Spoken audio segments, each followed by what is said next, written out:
Welcome to another episode of Roll Up a Pull Up. So get your blunts rolled and your drink poured. Alright, now look, so for this one, we gonna do some parole reactions. How about that? Yeah, let's jump back in that lane for a minute. Alright? Now, I done told y'all this is the channel that I get my parole reactions from. The channel is called Man Do, as you can see. Alright, now we on the channel. Let's pick a video. This is strictly right off the head. I'm not this ain't nothing I pre-watched, nothing. I'm literally going through the video just like y'all see. I'm going through them trying to find one. And we gonna go ahead and react to this shit. Alright? Now y'all know I like to keep my videos short so I can get right to the point and then I can give y'all my commentary. All these videos long as hell. So let's find the short one. Hold on. Offenders convicted of sex crimes. Let's see. Okay, these videos. Hold up. I killed my mama because she called me gay. All right, let's do this. How about that? He's going. Do you like your lawyer? He's okay. I mean, he doesn't really. Who did you murder? My mother. Why? Because she accused me of being gay. You killed your mother because she accused you of being homosexual. Well, buckle up, everybody, because we're going down.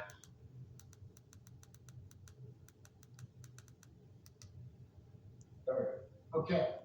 This is Calvin S. Ellender, DOC number. Damn, I should have let him go because he ain't had nothing but a couple seconds. Fuck it. Come on. Homosexual. Well, buckle up, everybody, because we're going down to the state of Louisiana for a Louisiana parole hearing about a man who, well, did just that. He killed his mother because she accused him, as Mr. Noe Roche just said, of being a homosexual.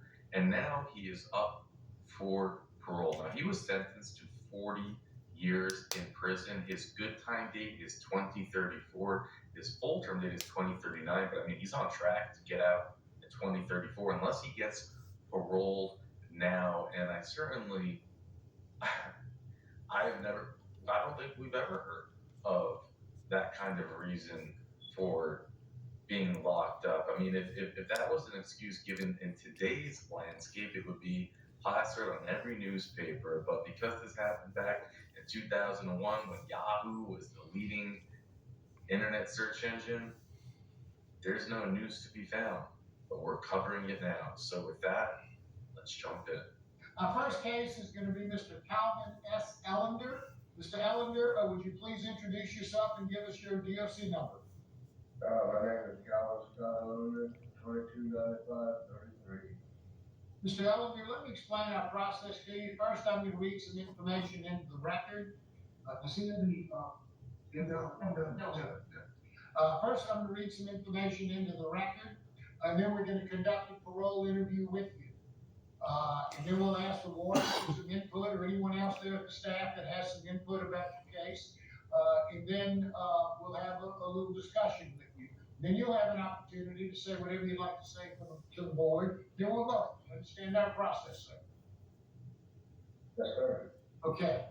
This is Calvin S. Ellender, DOC number 229533. He's classified as a second felony offender. He has a parole eligibility date of August the 1st of 2021. He has a adjusted good time date of February the 11th of 2034, full term date of November 19th of 2039. He is currently serving a 40-year sentence on the charge of manslaughter, having been sentenced on April the 10th of 2001. Mr. Ellender, is that information basically correct? Yes, sir. That's correct. Mr. Ellender, your case has been assigned to Mr. Alvin Roche. He will begin our questioning. Would you please answer any questions he has? Thank you, Mr. Chairman. Good morning, Mr. Ellender. Good morning, sir. How you doing? I'm all right. Mr. Ellender, you are currently sick. All right, hold on one second. Now, it's three parole board people up here. You know what I'm saying? But for some odd reason, it ain't getting everybody in here. So we just gonna work with these two and dog on the right. How about that? 68 years old, is that correct? D section about one. Sir, I couldn't, That's 68, no? I can't understand that. Yeah, are you 68 years old? Oh, yes, sir, yes, sir.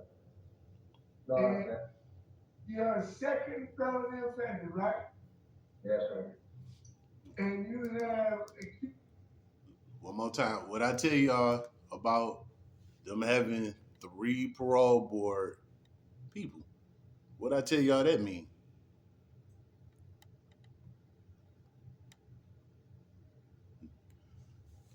Parole denied. you added 450 days of good time. Right. Yes, sir. And Damn. you lost all of them because you brought 450 days of good time? Shit, that's a lot of goddamn good time. Shit, what the fuck? us 444 days for disciplinary issues. Is that correct? That's almost 2 years. Shit, that's a year and a half worth of good times. Shit, that's a lot of motherfucking good times. Shit. Yeah, I'm not sure the exact details, but yes, sir, I lost some time. Okay. Now, you've been incarcerated for 24 years. Mr. Ellen, tell us exactly why you were incarcerated. I'm incarcerated because,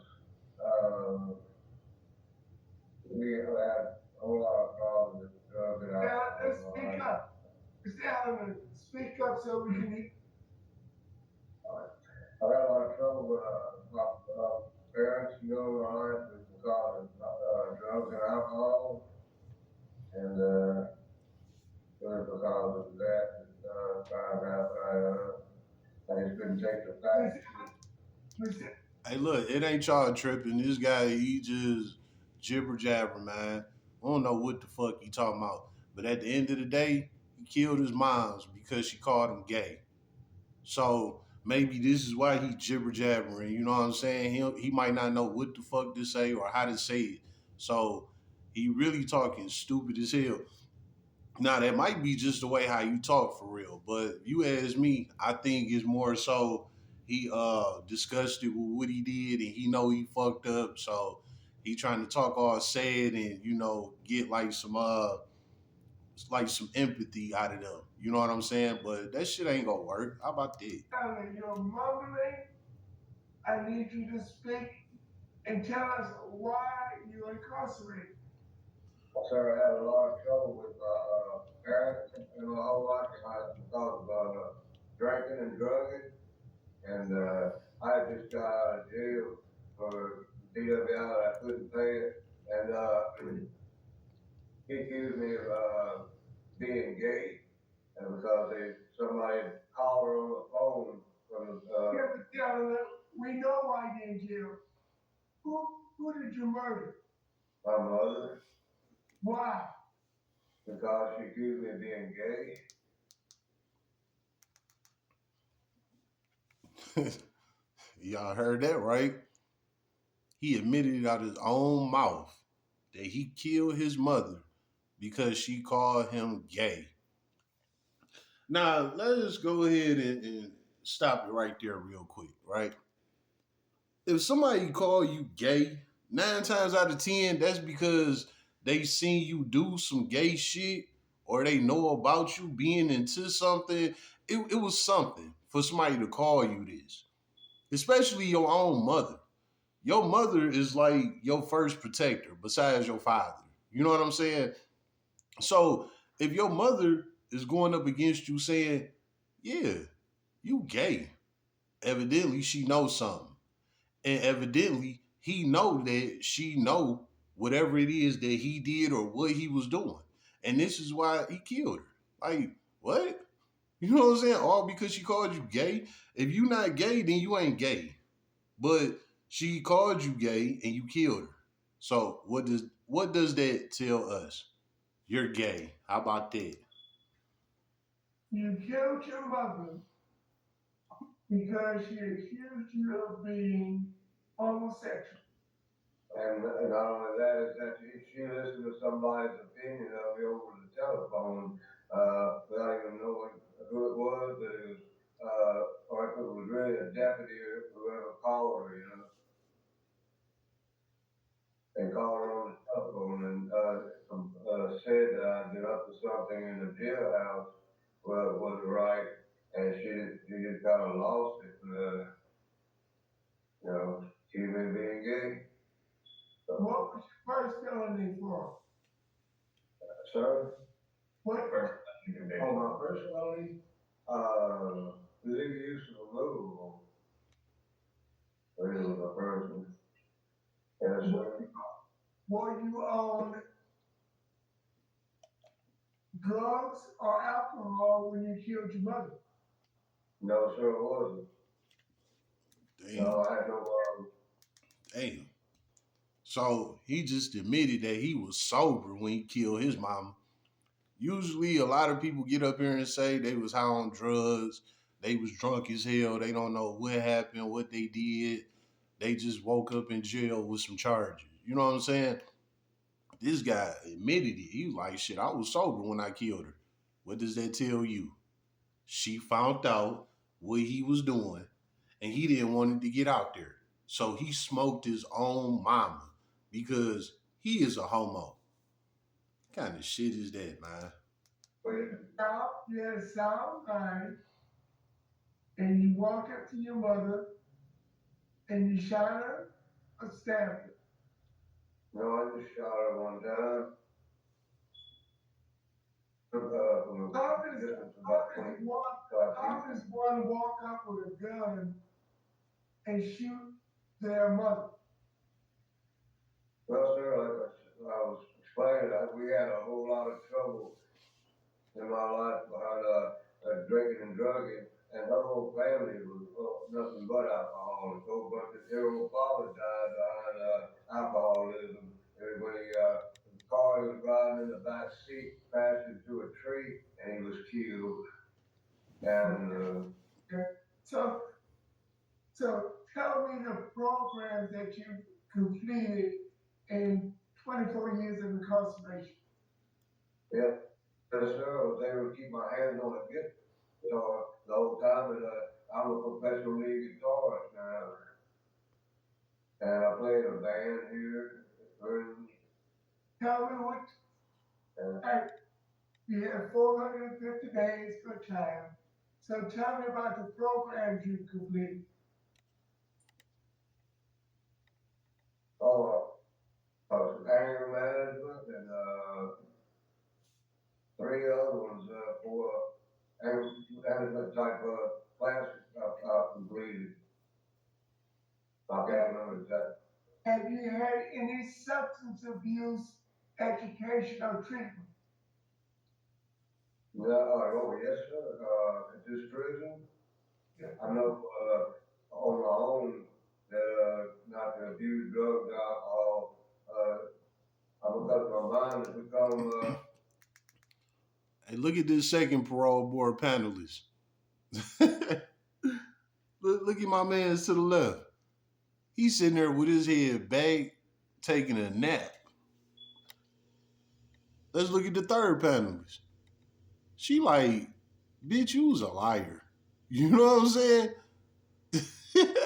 This shit is a whole show, man. But this is parole for you, man. more at work now, and I'm able to write songs and do good things with my music. And everybody enjoys like everybody one I know enjoys it. Warren Butler, can you help me out? Has he completed any substance abuse education or treatment? Yes, sir, he has. He's completed business balance phase 1 and 2 in 2019. He also did anger management in 2019 and nurturing parents, and he completed the pre-release phase 1 and phase 2. Thank you, Warren. What's your current job assignment, Mr. Eleanor? My current job assignment is idle, I believe, because I have a broken collarbone, I have duty status for it. Okay. Are you trustee? No, sir, I've been an orderly before out of, where I was just, shipped the Fox water from. I was ordered for several months. No. Mr. Eleanor, your duty status, and you don't work, but you have 4 Class B write-ups in 21 and 22. So tell me why all the disciplinary problems. A class 3 write-up, a rule 3, defiant. Yes? So I put that all behind me, and I just don't recall the, details of any of it happening. Okay, but you have 4 Class B write-ups in the last two. What's the secret to peak health? Going micro with no. All right. It's a little intermission right now. Y'all know how the ads pop up, commercial type shit. But bottom line is, his mom's found out he a fruit ball. And instead of him just going here and hold that L and be like, yeah, all right, you caught me. I fucked around, whatever. You know what I'm saying? This motherfucker decided to smoke his own mama to get out this shit. And now he trying to fight his way up out of prison. But ain't shit up. How about that? 2 years. Yeah, so one was a mistake. The first time was just, out of the fact that I was, just, something that I should have not been doing. It's because I was trying to change bunks, and was messing with another guy in the locker trying to move it back to where I live. I get the bunk where he lived because there's big old holes in the spring. Okay, what was the fight about? You have a disciplinary write-up in 2022 for a fight.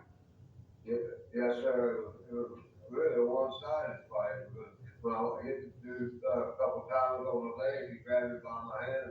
He was really strong, and I couldn't do anything else.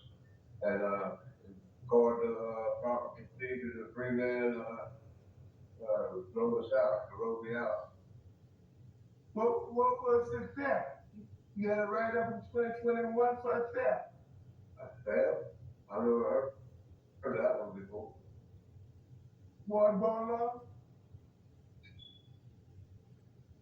Yeah, it looks like he had multiple write-ups on that occasion. It was a 3, a 5, and a 22. I think that was when he was talking about moving the lockers around, moving in the dorm. I guess they got it with the theft for maybe taking the lockers. Okay. See, yeah, he's moving the offender's property to relocate his bed area, and that's what it was. Okay, thank you, Warren. To put it to the record, the whole legal community is strongly opposed to the DA's office and work in, I think it's Washington Parish, Sheriff's Office, the Chief of Police of Lake Charles, Louisiana is strongly opposed.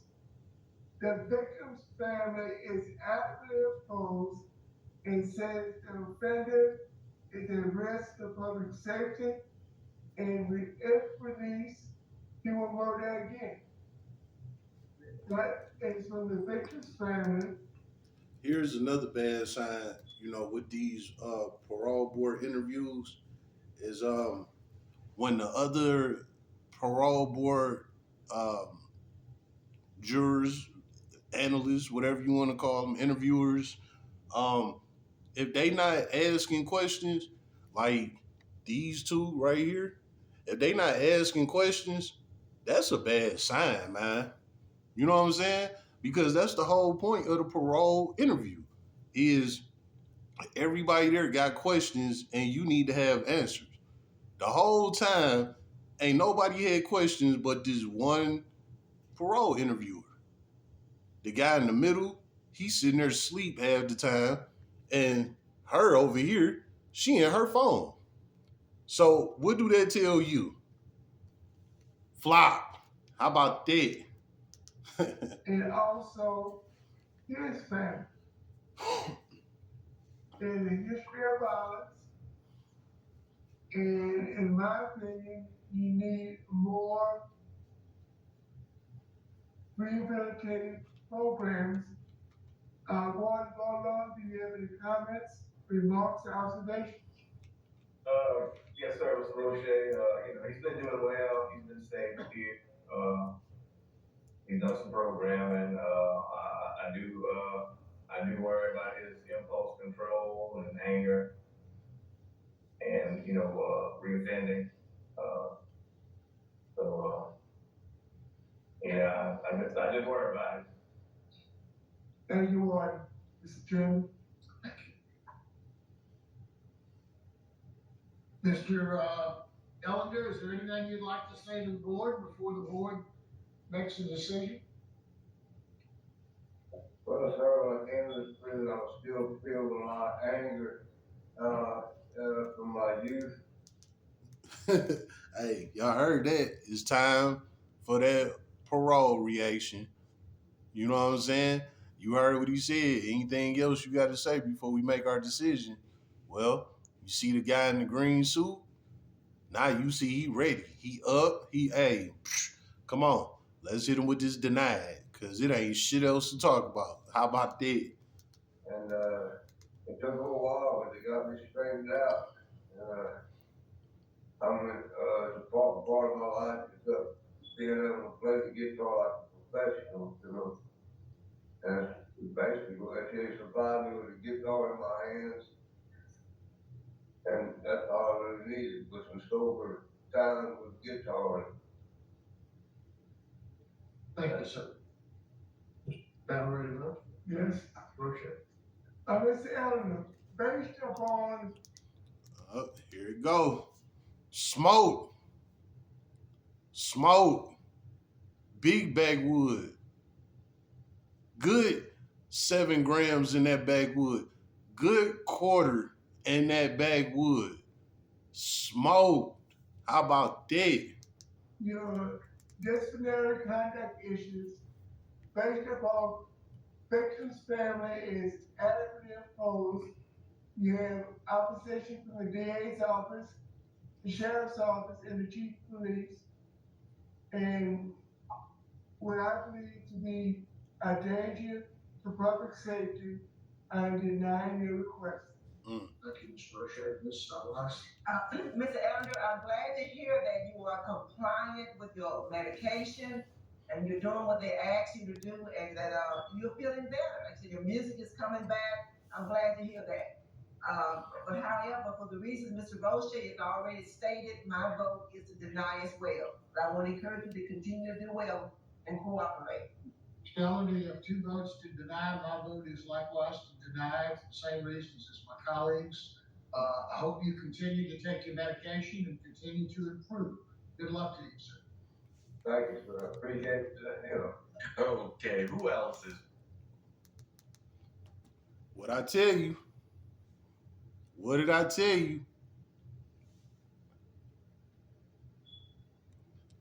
Look at these folks. They denied them, and they got straight back to their motherfucking paperwork. Girl's still on her phone. What did I say? Them 2 on the left, they didn't say nothing the whole time. My man's in the middle, head was back in the seat. He was asleep. He was using the headrest. He was asleep most of this damn interview. You know what I'm saying? Them 2 on the left, they only spoke when it was time to deny his ass. I knew that right off the rip. I mean, well, you know what? Let's just go. All right, hold on. Let me take the focus off them. Let's get back to them. All right. So I said what I said about them. Right.